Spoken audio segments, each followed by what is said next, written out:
রমাজান এমন বরকতের মাস, আমি হাওয়ার বরকত চাই না, ওই রমাজান পর্যন্ত পৌঁছায় দেন যে আমি মরলেও যেন দুনিয়ার থেকে গেলেও যেন রমাজানে বিদায় হয়ে যাই। রমাজান এত বেশি বরকত, আমি আল্লাহর নবী এগুলো কাজ কইরা কইরা সে বরকত নিতে চাই। আমার হায়াতটা কম থাকলে বাড়াইয়া রমাজান পর্যন্ত পৌঁছাইয়া দেন। রমাজান এমন বরকতের মাস, শয়তানের শিকলে বান্দা, জাহান্নামের দরজা বন্ধ, জান্নাতের সব দরজাগুলো খোলা।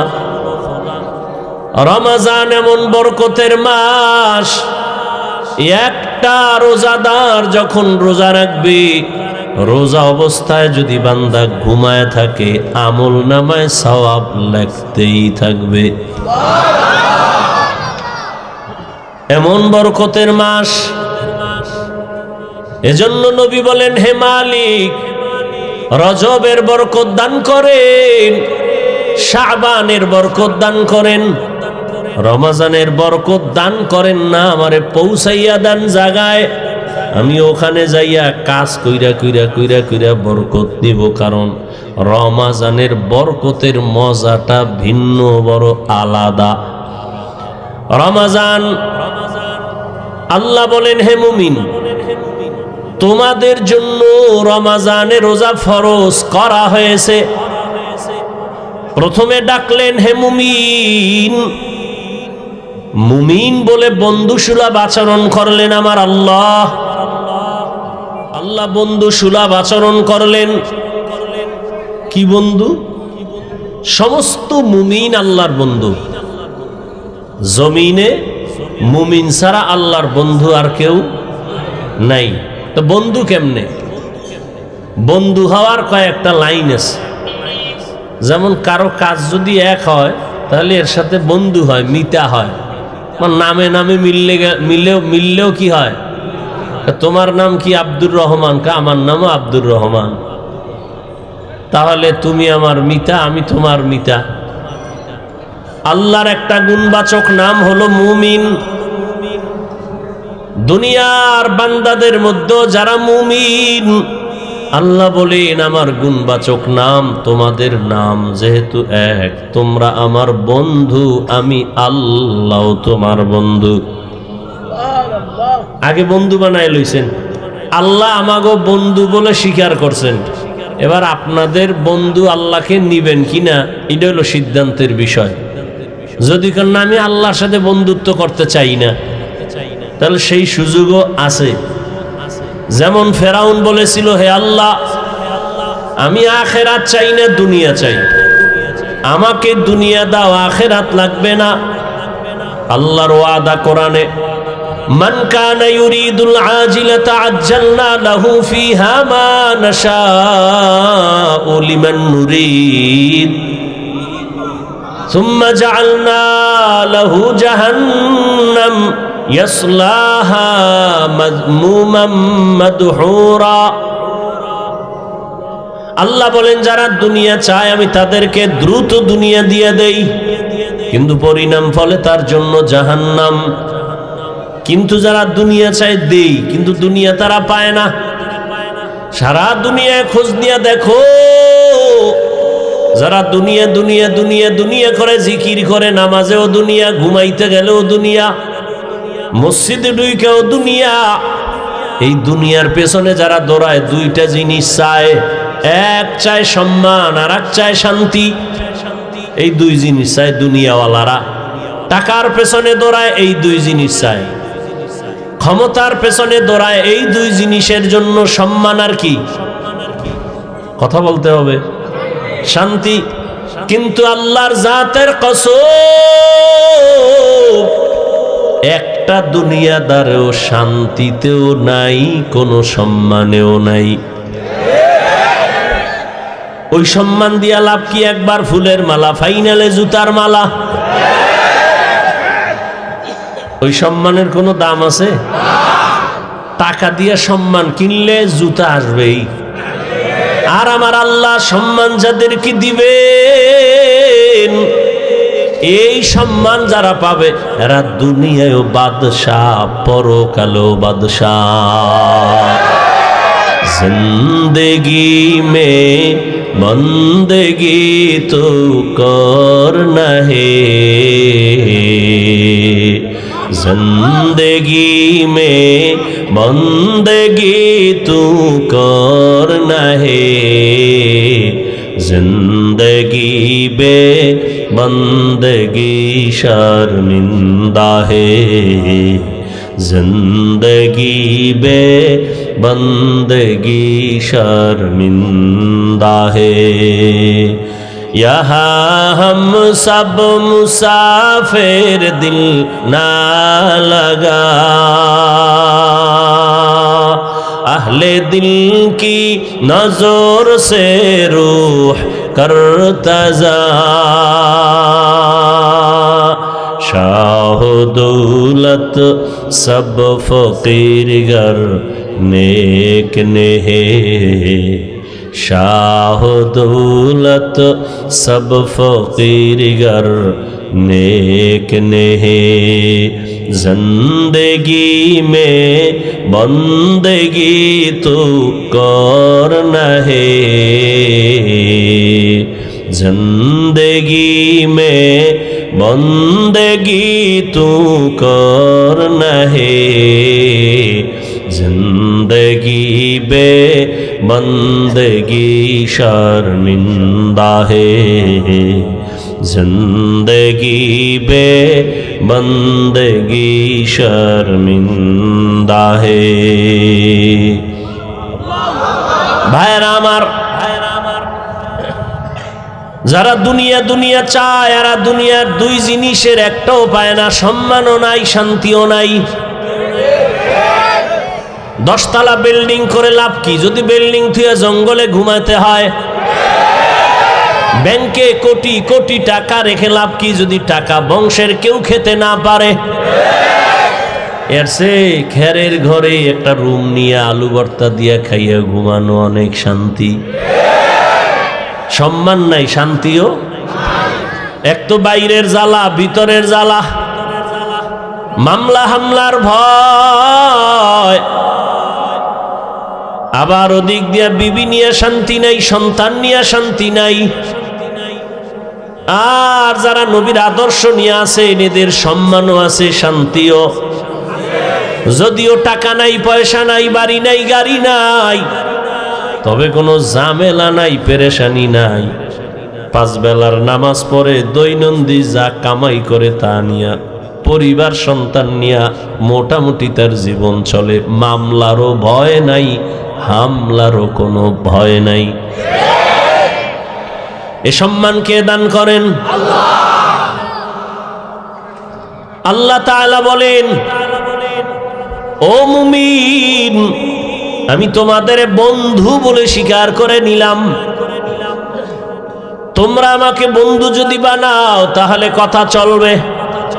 আমি আপনাদের মোহাব্বতের নজরে বন্ধু বলে ডাকলাম, আপনারাও যদি বন্ধু বলিয়া স্বীকার করেন তো কথা বলতে মজা হবে। এই মিয়া, এক হাতে তালি বাজেনি? আপনি একজনের কইলেন আমি তোমাকে ভালোবাসি, হে কয় আমি তোমারে বাসি না, তাহলে আর বাঁশি বাজবে?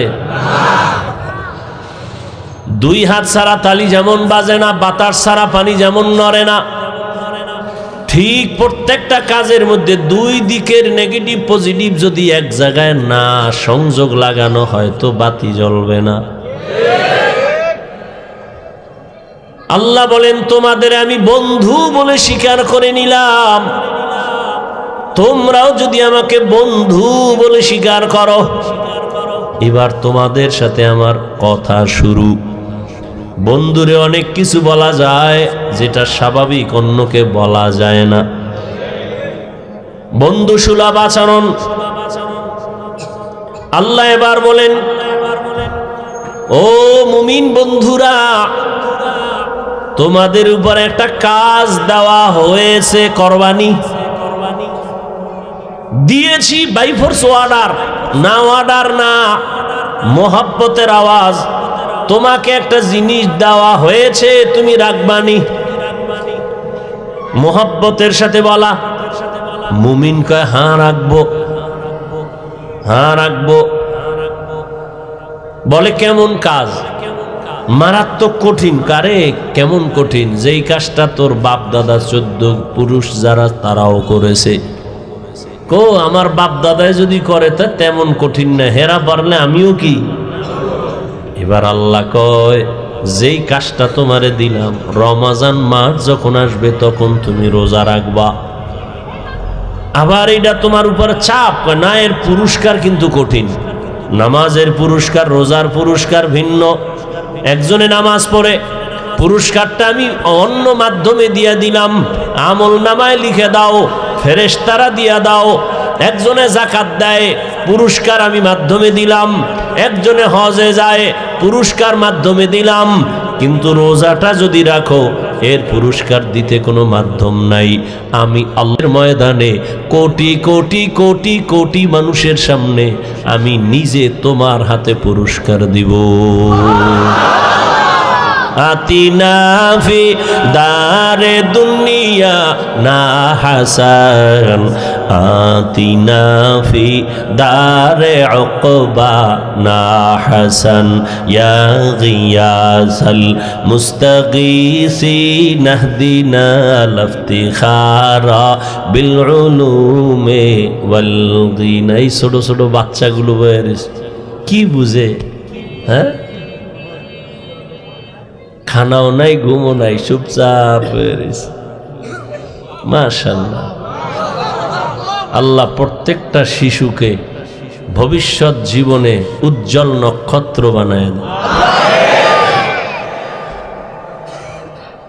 এরা কি বুঝে? আর আপনারা বুঝাও, ওই মসজিদের মধ্যে একটা গরু দৌড় দিয়ে ঢুকে গেছে, ঢোকার পরে মুয়াজ্জিন বা খাদেম বেত লয়ে দিছে বাড়ি। গরুর মালিক তুমি গরুটার বাড়ি দিলে, এটা কিছু বুঝে? ও না বুঝে ঢুকছে। আমি তো বুঝি, এই জন্য ঢুকি না। দেখো না, গরুটা না বুঝে ঢুকে গেছে।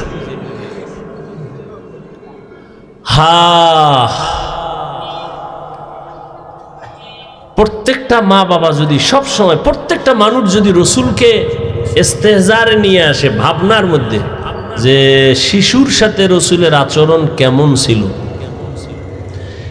কি ছিল, ওটা দরকার নাই, শুধু এতটুকু ভাববে কি ছিল। আস্তে করে বান্দা দুর্বল হয়ে যাবে, অন্তত শিশুর সাথে জুলুম হবে না। প্রত্যেকটা বাবায় যদি ভাবে রহমতের নবী সন্তানের সাথে কেমন আচরণ করেছিলেন, কি আচরণ করছেন ওটা জানার দরকার নাই, খালি ভাবতে থাকবে কি আচরণ করেছিলেন, অন্তরে আসবে রহমতের নবী তো খারাপ আচরণ করেন নাই। তাহলে তার দ্বারা কিছু হোক না হোক কিন্তু জুলুম হবে না। একটা স্বামী যদি চিন্তা করে রহমতের নবী আমার তাদের স্ত্রীদের সাথে কেমন আচরণ করেছিলেন, এতটুকু যদি ভাবে, কোনো স্বামী স্ত্রীর উপরে জুলুম করবে না। প্রত্যেকটা শিক্ষক, আমার রসুল শিক্ষক, আনা বুইস্তু মুআল্লিমা, রসুল শিক্ষক, আমার মায়ার নবী শিক্ষক। সাহাবাদের ছাত্র বানাইয়া রহমতের নবী কেমন আচরণ করেছেন, প্রত্যেকটা শিক্ষক যদি এই ভাবনাটা ভাবে, কখনো ছাত্রের সাথে কখনো জুলুম হবে না। প্রত্যেকটা কাজের মালিক যদি কর্মচারীর ব্যাপারে ভাবে, রহমতের নবী তার কর্মচারী, তার খাদেমদের সাথে কেমন আচরণ করেছেন। 10 বছর রহমতের নবীর খাদেম আনাস রাদিয়াল্লাহু তাআলা, আনাস রাদিয়াল্লাহু আনহু বলেন, আমি যে নবীর খেদমত করেছি 10 বছর, আমার নবী কোনদিন আমাকে 1 সেকেন্ডের জন্য বলে নাই এটা এমন কেন। আমিও নবীর খেদমত ওইভাবেই করেছি যে নবী আমাকে বলতে হবে না, বেয়াদবিমূলক কোনো আচরণ করি নাই। রহমতের নবী এমন এক আদর্শের নবী, 1500 বছর পরে নবীরে দেখি নাই, আবু বকর দেখি নাই, ওমর দেখি নাই, ওসমান দেখি নাই, আলী দেখি নাই। বড় বড়দের হারাইয়া আজ আমরা ১,৫০০ বছর পর চিড়িয়াখানার সামনে এত হাজার মানুষ এই গভীর রজনীতে বসে আছে, কেউ দাঁড়ায় আছে, কোনো আওয়াজ নাই, দ্বীনের কথা শুনতেছে। এতগুলো মানুষ দীর্ঘ টাইম বসাইয়া রাখা, এটা কোনো টাকা দ্বারা সম্ভব হবে না, কোনো টাকাওয়ালার দ্বারা সম্ভব হবে না। যদি কয় ৫,০০০ করে টাকা দিব, তাহলে কিছু মানুষ আসবে, তবে জান্নাতি মানুষ আসবে না। আশেপাশের কিছু গাঞ্জাখোরেরা আসবে, ৫,০০০ টাকা মানে ৫ দিনের গাঞ্জা খাওয়া যাবে। কিন্তু এই জান্নাতি মানুষ কেউ আসবে না। এই মানুষগুলোকে নিয়ন্ত্রণের জন্য কোনো পুলিশ নাই, কোনো প্রশাসনের কেউ নাই, বসার জন্য কোনো ভিআইপি ব্যবস্থা নাই, সব নরমাল বিছানায় মাটিতে বসা। এটা কেমনে সম্ভব? রহমতের নবীর আদর্শ মানার কারণেই সম্ভব। নবীজির আদর্শ কত সুন্দর। ঘরে ঢুকো, সালাম দাও, জোরে সালাম দাও, ডান পা দিয়া ঢুকো। নবীর আদর্শ, ঘরে ঢুকতে গিয়ে তুমি জোরে একটা সালাম দাও, সালামের আওয়াজটা যেন পুরা বাড়িতে আওয়াজ হয়। যারা মানুষ তারাও জবাব দিবে, জিন থাকলে তারাও জবাব দিবে, ফেরেশতারা আছে জবাব দিবে, দূষিত কিছু থাকলে পালায়ে যাবে সালামের বরকতে। ঘরে ঢুকলে কি, আবার বাথরুমে ঢুকলেও রসুলের সুন্নত। এরপরে একবার আলহামদু সূরা, 3 বার কুল হু আল্লাহ সূরা পড়বে। আল্লাহ রসুল বলেন পুরা বাড়ির মধ্যে রিজিকের বরকত নাজিল হতে থাকবে। তো রমজানের মাস বড় বরকতের মাস, এটা 3 ভাগে ভাগ করা। রহমতের 10 দিন, মাগফিরাতের 10 দিন, নাজাতের 10 দিন। এই বরকতের মাস আল্লাহ কেন দিয়েছেন? তাকওয়া অর্জন করার জন্য। তাকওয়া মানে আল্লাহর ভয়। আল্লাহর ভয় মানে কি? বলে আল্লাহর ভয়টা যার অন্তরে থাকবে ওই বান্দার নাম হবে মুত্তাকি। মুত্তাকিনদের জন্য বিনা হিসাবে জান্নাত। আল্লাহর ভয় যার অন্তরে থাকবে ওই বান্দা গুনাহ কখনো করবে না। আল্লাহর ভয় এমন এক দামি সম্পদ, এই ভয়টা অন্তরে জমা করাটা রোজার দ্বারা যেমন সহজ, অন্য আমলের দ্বারা সহজ না। যেমন রোজাদারকে দেখবেন সারাটা দিন রোজা রাখে, ক্লান্ত, ইফতারির আর আধা ঘন্টা সময় বাকি, তখন এমন ক্ষুধা লাগে পেটের ভেতরে, সামনে পানি তাই পাইলেই মনে হয় এক টানে 3 লিটার থাকবে না। সামনে 10 জনের ইফতারি দেশে 10 প্লেটে, মনে মনে কে তো আমার একারই লাগবে, কি দিল। মনে মনে দোয়া ইনুস পরে 2-1 যদি উঠতে যাইতো তাহলে 2 প্লেট আমি পাইতাম। যদি বলা হয় এই রোজাদার বুঝছি খুব ক্ষুধা, তুমি দরওয়াজা জানালা বন্ধ করে যাও, একটা রুমের মধ্যে ঢুকে তুমি পানি পান করো, একা একা, কেউ দেখবে না, কোনো রোজাদার করবে নি। কেন? আল্লাহর ভয়। পানির মধ্যে ডুব দিয়ে গোসল করবে, কিন্তু এক ঢোক পানিও পান করবে না, এটাই আল্লাহর ভয়। সামনে খানাও রেডি, পেটেও ক্ষুধা, খায় না। খানাটা তো আর হারাম না, এই মুহূর্তে খায় না কেন? আল্লাহর ভয়। এই সাধনাটা বাকি 11 মাস রাখো। রোজার মাসে যেমন সাধনা করছো, ক্ষুধাও আছে, খানাও আছে, খাও না কেন? আল্লাহর আইনে জায়েজ নাই। ঠিক 11 মাস ওই আইনটা জারি রাখো, ক্ষুধাও আছে, খানাও আছে, পাইলেই খাইও না, আগে হিসাব করো আল্লাহর আইনে খানাটা হালাল না হারাম। 11 মাস এই সবক যদি আদায় করে তাহলে কেউ হারাম খাইতে পারে না। আর হারাম খাইলে এর শাস্তি কিয়ামতে হবে না, হবে দুনিয়াতেই। কিডনির উপরে আঘাত, লিভার নষ্ট। আর এই হারাম খানাটা আবার অনেক বাবা অবুঝ শিশু সন্তানেরও খাওয়ায়, হারাম টাকা কামাই করে। সন্তানের রক্ত পিওর, স্ত্রীর রক্ত পিওর, কোনো ভেজাল নাই। ও স্বামী নামের কুলাঙ্গার, তুমি হারাম টাকা কামাই করে ঘরের স্ত্রীর রক্ত কেন নাপাক করো বলো? ও বাপ নামের কলঙ্ক, তুমি হারাম টাকা কামাই করে তোমার অবুঝ সন্তানের রক্ত পবিত্র কেন নাপাক করো হারাম খাওয়াইয়া? আল্লাহর কাছে নিজের জবাবই দিতে পারবা না, আবার সন্তানটির জবাবও মাথায় নিলা। এমন বাপ হইছো কেন? বউ যদি চালাইতে না পারো বিয়া করছো কেন? রোজা রাখ 12 মাস। সন্তানের হক আদায় করতে না পারলে সন্তান নিছো কেন? এরে নবীর আশিক, আল্লাহর ভয় অন্তরে জমা করো। রমজানের রোজার মাধ্যমে এমন বরকত, একটা রোজার দাম কত?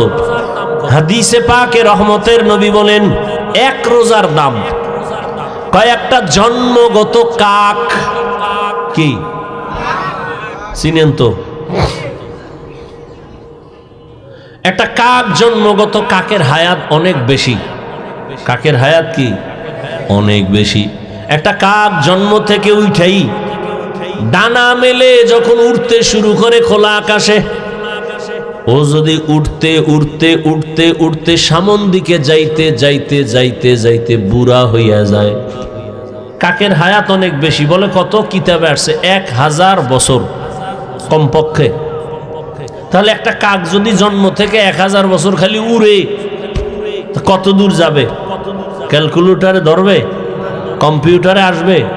নবীজি বলেন একটা কাক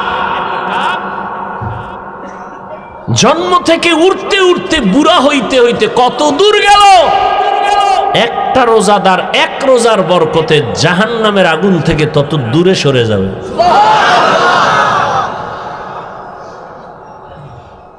এজন্যই তো রহমতের নবী সারা রমজান আমলের উপরে জীবন কাটাইলেন। এই শাবানে নবী রোজা রাখছেন। নবী বলেন প্রস্তুতি নাও, রমজানের রোজার মাধ্যমে তুমি নিজেকে পবিত্র বানায় নাও।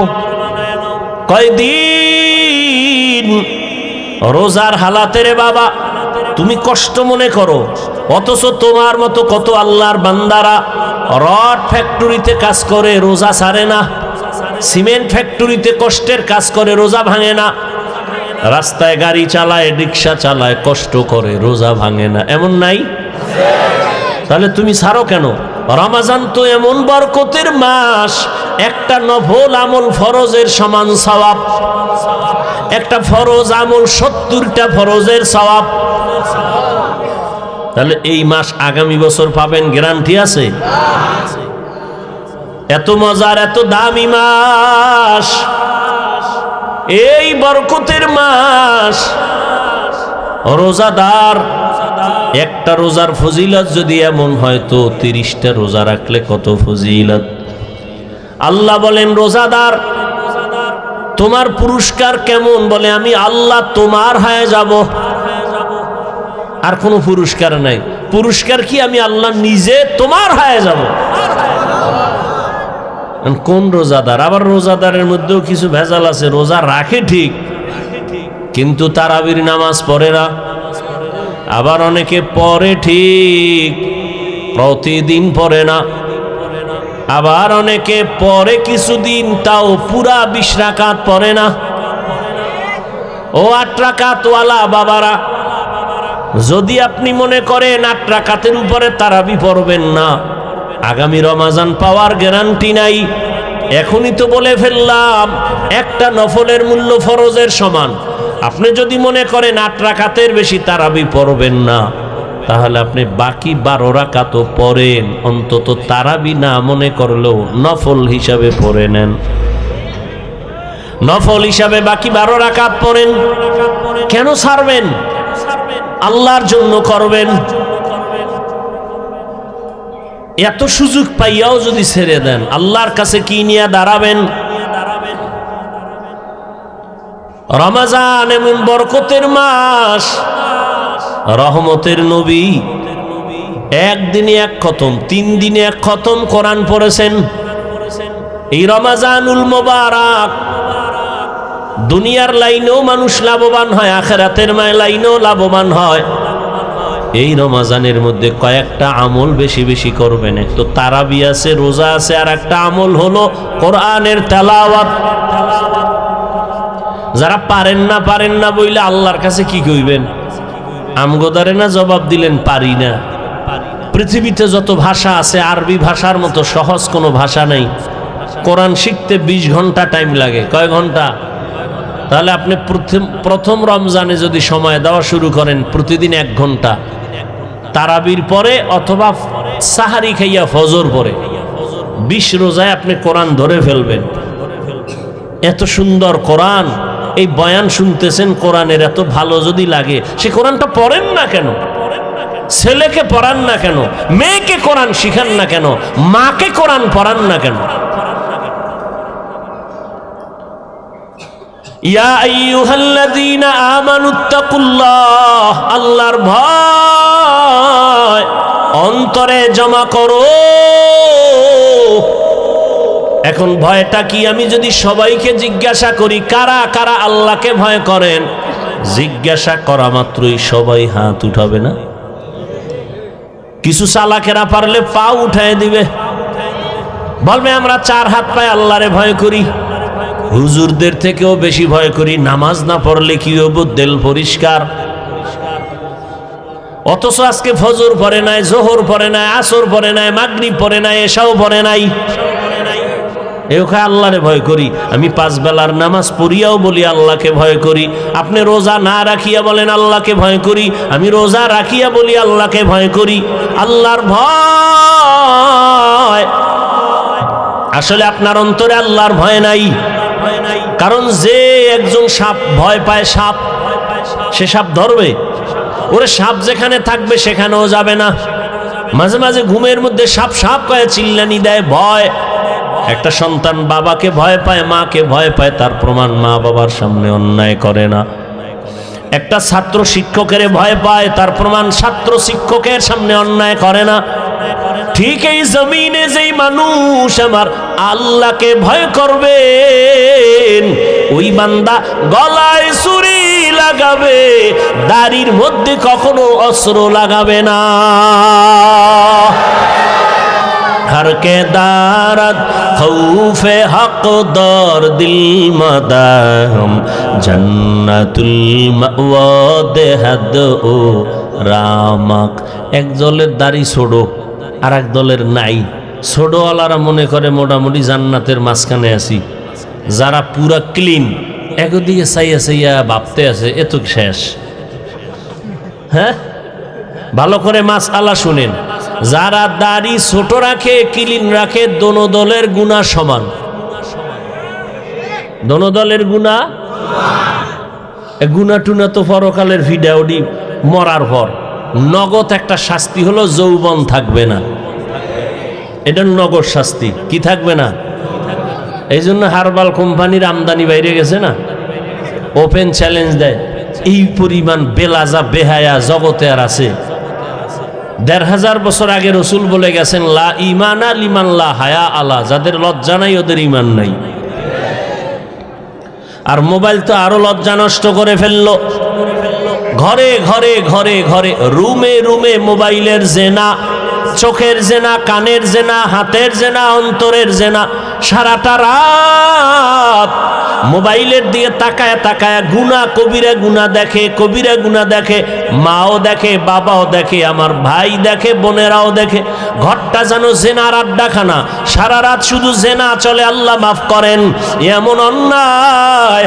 ও যুবক, 40 বছর পর্যন্ত তোমার চেহারাটা উজ্জ্বল থাকবে, নষ্ট হবে না। কিন্তু কি দুঃখ, আজ তোমার চেহারা দিয়ে তাকাইলে কেন মায়া লাগে না? কেন চেহারায় নূর নাই? মোবাইলের গুনার কারণে চেহারা নষ্ট হয়ে গেছে। আর কুলাঙ্গার কিছু বাপ আছে, সাহারি খাওয়ার সময় মা ডাকে, বাবা ওঠ, দুই একটা রোজা রাখ। বাবা একা খবরদার রোজা রাখাই ওনারে বিবি, রোজা রাখলে ছেলেটার চেহারাটা নষ্ট হয়ে যাবে। ওই বাবারে পাইলে জিজ্ঞাসা করতাম, এই বাপ নামের কলঙ্ক, সন্তান রোজা রাখলে তোমার চেহারাটা নষ্ট হবে সন্তানের। মোবাইলে আকাম কইরা কইরা যে চেহারাটা নষ্ট করলো, বলো কোন বিউটি পার্লার তোমার চেহারাটা ভালো করবে? আল্লাহর কসম, মৃত্যু পর্যন্ত দুনিয়ায় কোনো মেডিসিন নাই যে সন্তানের চেহারাটা ভালো করবে। বরং 40 বছরের আগে চেহারা থাকবে উজ্জ্বল, কোনো মেডিসিন মারবি চেহারা ডিসকালার হবে, গোডা হবে, এ গোডা আর যাবে না। হ্যাঁ, যদি নেক আমল করো, তওবা করো, চেহারা আবার ফিরে আসবে। আর ঠিক মতো 5 বার ওযু কর, চেহারায় কোনো ক্রিম লাগবে না, আল্লাহর কসম। 5 বেলা ওযু কর, ওযু করবি, চেহারার নূর বেড়ে যাবে। তখন তোর নেকাব লাগায় চলতে হবে, নাহলে যে দেখবে হেই পাগল হয়ে যাবে। বলবা হাফিজ ভাই তোমার না, আমিও তোমাকে বলছি ঠিক, আমিও পরিপূর্ণ গুনাহমুক্ত হতে পারি না। যে ব্যক্তি গুনাহমুক্ত হবে, ও জিহ্বা দ্বারা যা চাইবে নগদ আল্লাহ সাথে সাথে দিয়ে দিবেন। যার চোখ পবিত্র, ও অনেক কিছু দেখবে যা সাধারণ মানুষ দেখবে না। যার জবান পবিত্র, ও যা চাইবে যখন চাইবে আল্লাহ তখন দিবেন। তো পবিত্র না তো, ভাইরা আমার, আল্লাহ গুনার কারণে চেহারা নষ্ট হয়, নেক আমলের কারণে চেহারা সুন্দর হয়, ভালো হয়। এরে আল্লাহর গোলাম, এই জন্য আল্লাহ বলেন আমার ভয় অন্তরে জমা করো। আল্লাহর ভয় যদি থাকে, ওই বান্দা মরিয়াও গেলে গুনার কাছেও যাবে না। এরে আল্লাহর বান্দা, ও আমার যুবক, আমি তোমাকে এতক্ষণ বয়ান যা করতেছি একবারও কিন্তু বলি নাই তুমি আমার মতো টুপি লাগাও। আমি একবারও বলি না আমি কওমি মাদ্রাসায় লেখাপড়া করেছি, তোমরাও মাদ্রাসায় যাও। আমি দাওয়াত ও তাবলীগের লাইনের সন্তান, কিন্তু একবারও বলি নাই তুমি তাবলীগে যাও। আমি কওমি মাদ্রাসার সন্তান, আমি পীরের মুরিদ। আমি কির মুরিদ? খালি মুরিদ না, লাখে একটা মুরিদ আমি। কেমন মুরিদ যে পীর মুরিদির বিরুদ্ধে যারা, তাদের বিরুদ্ধে আমি যুদ্ধ ঘোষণা দিছি। কেমন যুদ্ধ? এই জমিনের মধ্যে যে বলবে আমরা পীর আউলিয়া মানি না, ওলি মানি না, আউলিয়া মানি না, আল্লাহর জাতের কসম আমি বলবো তারা কোরআন মানে না, বুখারী শরীফ মানে না, তারা ভণ্ড ভণ্ড ভণ্ড। এদেরকে যারা ভণ্ড বলবে না তারাও ভণ্ড। এবার বুঝো আমি কেমন মুরিদ। কিন্তু একবারও আমি কাউকে বলি না ও বাবারা তোমরা পীরের দরবারে যাও। আমি বলবো কি? আমি বলবো ও যুবক, তুমি স্কুলে পড়ো ধন্যবাদ, তুমি চাকরি করো ধন্যবাদ, তুমি কলেজে পড়ো ধন্যবাদ, তুমি ব্যবসা করো ধন্যবাদ, আমি তোমার জন্য দোয়া করে গেলাম বাবা। তোমার মাদ্রাসায় যাওয়ার কোনো প্রয়োজন নাই। ও বাবা তুমি যেই লাইনে আছো থাকো, তবে আমি দোয়া করি তুমি একজন ব্যবসায়ী হও, চাকরিজীবী হও, ডাক্তার হও, ইঞ্জিনিয়ার হও, তুমি একজন প্রফেসর হও, তবে একটা দাবি ছোট, বেয়াদব জীবনে হইও না রে বাবা। বলবা হাফিজ ভাই বেয়াদব হব না, তার ব্যাখ্যা কি? 3 জায়গায় বেয়াদবি করবা না তো মরার আগে জীবনটা নষ্ট হয়ে যাবে। 1 মা বাবার সাথে বেয়াদবি করবা না, 2 শিক্ষকের সাথে বেয়াদবি করবা না, 3 ওলামায়ে কেরাম মুরব্বিদের সাথে বেয়াদবি করবা না। মা বাবার সাথে যদি খারাপ আচরণ করো, বদদোয়া করা লাগবে না। মা কষ্ট পায় যদি বলে আহ, এই যে একটা নিঃশ্বাস, এটা আগুন হইয়া তোর কপাল পুড়ে ফেলবে, শিক্ষক যদি তোর আচরণে কষ্ট পায়, বলে এই নিঃশ্বাসটা তোর কপালে লাগলে তুই শেষ। আলেমের অন্তরে কষ্ট দিলে, আলেম যদি শব্দ বলে, তোর কপাল শেষ। এই জন্য বলি, তুমি ডাক্তার হও, বেয়াদব হইও না। ইঞ্জিনিয়ার হও, বেয়াদব হইও না। চাকরিজীবী হও, বেয়াদব হইও না। তুমি ব্যবসায়ী হও, বেয়াদব হইও না। মা বাবার দোয়া নাও, শিক্ষকের দোয়া নাও, উলামায়ে কেরামের দোয়া নিয়ে সামনে আগাও। তো ডাক্তার হলেও তুমি সফল, ইঞ্জিনিয়ার হয়েও তুমি সফল, তুমি ব্যবসায়ী হলেও সফল। সবার দোয়া থাকলে দুনিয়া ধ্বংস হবে। আলেমের দোয়া যদি থাকে, মা বাবার দোয়ায় তুমি কখনো ধ্বংস হইবা না।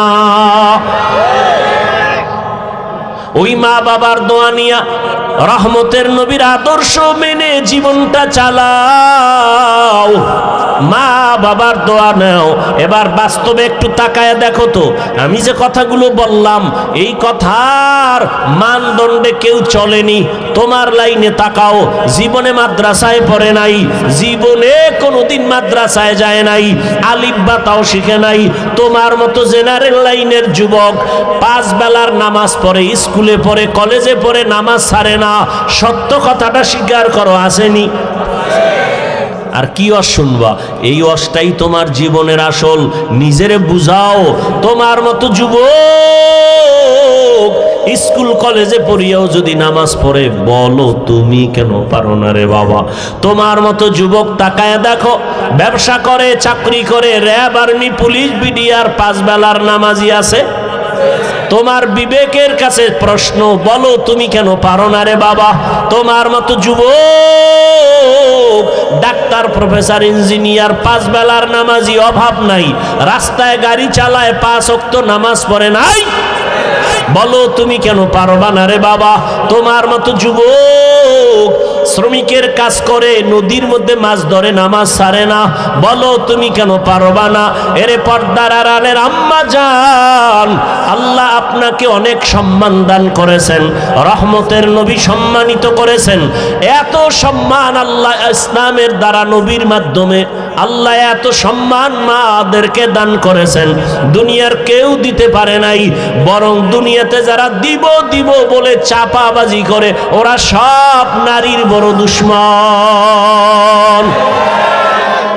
হিন্দু ধর্মে নারীর সম্মান বাড়াতে পারে নাই, খ্রিস্টান ধর্মে নারীর সম্মান বাড়াতে পারে নাই, ইহুদি ধর্মে নারীর সম্মান বাড়াতে পারে নাই। বরং সম্মানের নামে তারা নারীদেরকে করছে অপমান। একমাত্র ইসলাম নারীর সম্মান দিয়েছে, কিন্তু অনেকে বুঝে না। আর পুরুষের তুলনায় নারীদের জ্ঞান তো সৃষ্টিগতভাবে অর্ধেক, জন্মগতভাবে সৃষ্টিগতভাবেই নারীর জ্ঞান পুরুষের তুলনায়। এরপর যদি নারী আবার বেগানার নজরের বরকত লাগায়, তা তো আরো কমে। এরপরে যদি খায় হারাম, তো আরো কমে। এই মেধা দিয়া যদি চিন্তা করে, আল্লাহ নারীর উপরে ইনসাফ করে নাই। কয় কেমনে? কয় বাবার সম্পদ, ছেলে পাবে ডবল, মেয়ে পাবে সিঙ্গেল। আল্লাহ মেয়েদের কম দিলেন কেন? মেয়েদেরকে কম দিয়াও যে ছেলেদের বেশি দিয়েছেন, এই বুঝার মতো আম্মা জানের মেমোরির জিবি নাই। এই মিয়া 1 GB আর 4 GB সমান। আপনার জিবি 1, আপনি 4 GB লয়ে যদি ধাক্কা ধাক্কি করেন, তা আপনারটা তো হ্যাং হয়ে যাবে। আরে আম্মা জান, আপনাকে অর্ধেক দিয়াও ছেলের থেকে বেশি দিছে। এটা বুঝার মতো মেধা বুঝি আল্লাহ আপনাকে দেন নাই রে মা। ছেলে পাবে বাবার থেকে 2টা, আর মেয়ে সব জায়গায় পাবে কি? বাবার থেকে পাবে, স্বামীর থেকে পাবে, ছেলে মেয়ের থেকে পাবে। এরপরে যদি কয় বাপ নাই, ছেলে নাই, মেয়ে নাই, কিচ্ছু নাই, আমি একা। আল্লাহর আইন হলো, ইসলাম কয় নারীদেরকে ঘরে বসাইয়া সম্মানের সাথে ওরা খাবে আর ঘুমাবে, সরকার ওদের সব খরচ দিবে। নারীদের কষ্ট দেওয়া যাবে না। কত সম্মান ইসলাম দিয়েছে, কিন্তু কুলাঙ্গারেরা ভুল মেসেজ দিয়া নারীদেরকে বেপরদায় নামাচ্ছে। পরিণামে নারীরা হচ্ছে আরো অপমান। আল্লাহ হেদায়াত দান করেন। এরে আম্মা জানেরা, এত সম্মান আল্লাহ আপনাদের দান করেছেন। এ দুনিয়া আপনারা যদিও নবী না, তবে সব নবীদের মায়ের মতো মা, সাহাবাদের মা, আপনারা আলেম হাফেজে কোরআনের মায়ের মতো বড় দামি মা। এরে আম্মা জান, আপনারা তো খাদিজা রাদিয়াল্লাহু আনহার মতো নারী, ফাতেমা রাদিয়াল্লাহু আনহার মতো নারী, আয়েশা রাদিয়াল্লাহু আনহার মতো নারী, ইসমাঈল নবীর মা হাজেরা আলাইহা সালামের মতো দামি নারী। আপনারা তো ঈসা নবীর মা মারিয়াম আলাইহা সালামের মতো দামি নারী। এ দুনিয়াতে আল্লাহর এক বড় দুশমন ছিল ফেরাউন। নাম শুনছেন? বলেন তার স্ত্রীর নাম কি? আসিয়া। এত বড় বেঈমানের ঘরে থাইকা আমার আল্লাহর এত পেয়ারা রহমতের নবী বলেন, কিয়ামতের দিন আমি মুহাম্মদের সাথে আসিয়ার সাথে বিয়া হবে জান্নাতে। এরে আম্মা জানেরা, এত বড় বেঈমান ফেরাউনের ঘরে থাইকা আম্মা জান আসিয়া যদি এত দামি হতে পারে, ফেরাউনের টাকার অভাব নাই, ক্ষমতার অভাব নাই, মিশরে দাবি করে আমি বড় খোদা, কিন্তু তার ঘরে থাকিয়া আসিয়া আমার আল্লাহকে এত আপন করে নিলেন। আসিয়া এত কষ্ট ফেরাউন দিয়েছে, ধৈর্য ধারণ করে আল্লাহকে ভুলে নাই। ইন্তেকালের সময় ফেরাউন ওই আসিয়াকে ফাঁসির মঞ্চে নিয়ে গেছে। আসিয়া কাঁদতেছেন, হঠাৎ করে আবার হাসতেছে। ফেরাউন কয়, কান্না বন্ধ করে হাসো কেন রে আসিয়া?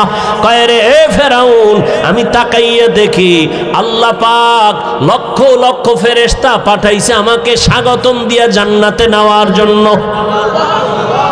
এবং আল্লাহ যেই জান্নাত আমি আসিয়াকে দিবেন, ওই জান্নাতের ছবি আমি এখন দেখতেছি তাকাইয়া। এত বড় বেঈমানের ঘরে থাকিয়া এই আসিয়া যদি আল্লাহর পেয়ারা হয়ে যেতে পারেন, এরে পর্দার আড়ালের আম্মা জান, এই দুনিয়াতে যত ভালো ভালো সন্তান আসছে আম্মা জান, আপনাদের আদর্শের কারণে দুনিয়ায় সব ভালো সন্তান মায়েদের অবদানের কারণে। ছোট একটা ঘটনা বলবো। মদিনাতুল মুনাওয়ারা থেকে আল্লাহর পেয়ারা এক গোলাম ভারতের জমিনে আসছেন কালেমার দাওয়াত দেওয়ার জন্য, যার নাম আপনারা জানেন, খাজা মুঈনুদ্দিন চিশতি আজমিরি রহমাতুল্লাহ আলাই। মদিনাতুল মুনাওয়ারা থেকে ভারতে ঘুরে ঘুরে ঘুরে ঘুরে কালেমার দাওয়াত দেয়। দিতে দিতে তার হাতে লক্ষ লক্ষ লক্ষ বিধর্মী কালেমা পড়ে মুসলমান হয়ে গেল। বলে কত লক্ষ? কেউ বলে 90 লক্ষ, কেউ বলে আরো বেশি। খাজা মুঈনুদ্দিন খুব খুশি। আম্মাজানের সামনে একদিন আনন্দিত হয়ে গেলেন। আম্মাজান বলে, মুঈনুদ্দিন এত আনন্দ কেন রে বাবা বলো? মুঈনুদ্দিন বলে, আম্মাজান খুশির খবর, ভারতের ভেতরে লক্ষ লক্ষ বিধর্মী আমি মুঈনুদ্দিনের হাতে কালেমা পড়েছে। আম্মাজান বলে, এই মুঈনুদ্দিন, এটা তোমার বাহাদুরি না, আমি মায়ের অবদান। কার অবদান? খাজা মুঈনুদ্দিন বলে, মা তোমার কি অবদান একটু বলো। আম্মাজান বলে, ও মুঈনুদ্দিন, তুই আমার গর্বে যখন আসছ, আল্লাহর কসম, তুই আমার গর্বে আসা পরে আমি এক রাতও ঘুমাইতাম না। আমি গভীর রাতে সেজদায় পড়ে আল্লাহর আদালতে কান্না করতাম আর বলতাম, হে মালিক, আমার গর্বের সন্তানটাকে তুমি ওলি হিসাবে কবুল করে নাও। আমি এভাবে কান্না করে করে যখন তুই দুনিয়াতে আসছো, এই মুঈনুদ্দিন, আমি মা তোকে যতদিন আমি দুধ পান করাইছি, আল্লাহর কসম, আমি যতদিন তোকে দুধ পান করাইছি, আমি মা এক ফোঁটা দুধও বিনা অজুতে তোর মুখে দেই নাই। এমন মা সারা দুনিয়ায় পাওয়া বড় কঠিন, বাংলাদেশ বাদ দেন। এমন মা, যেই মা বিনা উজুতে বাচ্চাকে দুধ দেয় না, এমন বাচ্চা তো জগৎ শ্রেষ্ঠ আল্লাহর ওলি হবে। কিন্তু খাজা মুঈনুদ্দিনের ভক্তদের উপায় কি? এরা যে বয়ে বয়ে খালি গাঞ্জাই খায়, একটার চেহারার মধ্যে মদিনার কোনো নিদর্শন নাই। এরা সব মঈনুদ্দিনের ভণ্ড ভক্ত, আমরা আসল ভক্ত। কি খাজা মঈনুদ্দিনের মা কত ধন্য মা! খাজা মঈনুদ্দিন চিশতি আজমিরি 5 ওয়াক্ত নামাজ পড়েন নাই। সন্দেহ?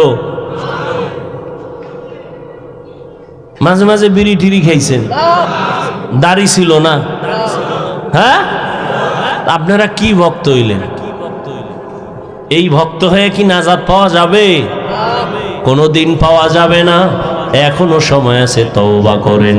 কয়দিন আর দুনিয়ার বাহাদুরি করবেন? চোখের সামনে আপন আপন সব চলে যাইতেছে। বিশেষ করে আমার যুবক, ইদানিং কালে যুবকের মরণের লাশ আর লাশ, করোনায় যুবকের লাশ, ছাত্র জনতার আন্দোলনে যুবকের লাশ, ডেঙ্গুর মহামারীতে যুবকের লাশ, ঘুমের বিছানায় যুবকের লাশ, গাড়ির নিচে পানির মধ্যে যুবকের লাশ। ও আল্লাহর বান্দারা, এখনো সময় আছে, তওবা করে নাও। ও পর্দার আড়ালের আম্মা জান, আপনার মতো কত মা এখনো আছে বেপর্দায় চলে না, নামাজ ছাড়ে না, মোবাইলে সময় নষ্ট করে না, স্বামীর মাল খেয়ানত করে না। আপনারা কেন পারেন না? একটা সন্তানকে আদর্শ সন্তান বানাবেন, একটা সন্তানকে আদর্শ ডাক্তার বানাবেন, আদর্শবান চাকরিজীবী বানাবেন, আদর্শবান একজন ব্যবসায়ী বানাবেন। সন্তান ডাক্তার হইয়াও আপনার জন্য দোয়া করতে ভুলবে না। এরে আম্মা জান, ও বোনেরা, আপনার মতো কত মা বোন এখনো পর্দা করে, নামাজ পড়ে, আল্লাহর ভয় অন্তরে জমা করিয়া রমাজান সামনে তওবা করে ফেলেন। আর বেপর্দায় চলবেন না, আর নামাজ ছাড়বেন না। মা বাবার দোয়া নিয়া স্বামীর মাল হেফাজত করবেন। স্বামীর মাল এটা আপনারই মাল, স্বামীর মনে করে খেয়ানত করবেন না। মোবাইলে সময় নষ্ট করবেন না। অবৃদ্ধ বাবাজিরা, আপনার মতো কত বুড়ারা মসজিদে গিয়া নামাজ আদায় করে, বলেন আপনি কেন পারেন না? ও আমার কলিজার যুবক, এখনো সময় আছে, তওবা করো, অন্তরকে বুঝাও। মনে জীবনে কত মন গড়া ভাবে চলছো, মনের চাহিদা মিটাইয়া গুনাহ করেছো। মনে চাইছে নামাজ পড়বা না, পড়ো নাই। মনে চেয়েছে পার্কে যাবা, দৌড়ায় গেছো। মনে চাইছে দাড়ি কাটবা, কেটে ফেলেছো। এখন আল্লাহর ভয় নিয়ে তওবা করো। মনে মনে আল্লাহকে বলো, হে আল্লাহ, জীবনে তো গুনাহ কম করি নাই, আজকে থেকে তওবা করে নিলাম, আর নামাজ ছাড়বো না, বেপর্দায় চলবো না, মা বাবার সাথে বেয়াদবি করবো না। শিক্ষকের দোয়া নিয়া, উলামায়ে কেরামের পরামর্শ নিয়া, নবীজির আদর্শ মেনে চলবো। আল্লাহর কাছে যদি খাঁটি মনে তওবা করতে পারো, আল্লাহ তোমার জীবনের গুনাহ মুহূর্তে মাফ করে দিবে। মনেরে শুধু বুঝাইও রে মন, তোমার মতো যুবক যদি জেনারেল লাইনে থাকিয়া চাকরি করে, ব্যবসা করে, লেখাপড়া করে, নামাজ পড়ে, তুমি কেন পারবা না? আল্লাহর কাছে তওবা করে নেও।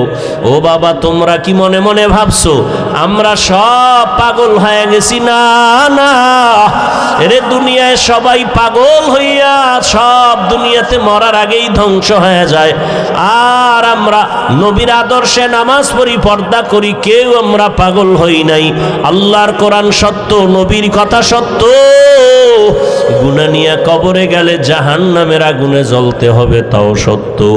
এখনো সময় আছে, তওবা করে নেও। অন্তর যদি তৈরি হয়ে থাকে, মার গুনাহ করবা না, নামাজ ছাড়বা না, বেপরদায় চলবা না, দাড়ি কাটবা না। মা বাবার দোয়া নিয়া, শিক্ষকের দোয়া নিয়া, ওলামায়ে কেরামের পরামর্শ নিয়া, নবীর আদর্শ নিয়া চলবা। তওবা করার মতো যদি কারো অন্তর তৈরি হয়, মুনাফিকি যদি না থাকে, খাঁটি তওবার নিয়ত যাদের আছে, দুটো হাত আমার আল্লাহকে দেখাইয়া দাও। আয় আল্লাহ, হাতগুলো কবুল করে নেন, তওবা কবুল করে নেন। তওবার উপরে মজবুত হইয়া আমাদের সবাইকে গুনাহ মুক্ত হয়ে চলার তৌফিক দান করেন, আমিন।